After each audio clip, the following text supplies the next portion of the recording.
जिल्हा परिषद पंचायत समिती निवडणुकीसाठी कणकवली तहसील कार्यालय येथे उमेदवारी अर्ज दाखल करण्यासाठी आज सकाळपासूनच उमेदवारांची गर्दी झाली होती।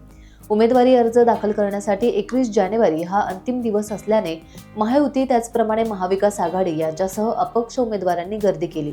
कणकवली तालुक्यातील 8 जिल्हा परिषद आणि 16 पंचायत समिती जागेसाठी निवडणूक होत आहे आणि याच पार्श्वभूमीवर आज किती उमेदवारी अर्ज दाखल केले जातात याकडे सर्वांचंच लक्ष लागलं आहे।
टाइम्स डिजिटलला लाईक करा, सबस्क्राइब करा, शेअर करा आणि बेल आयकॉन दाबायला विसरू नका।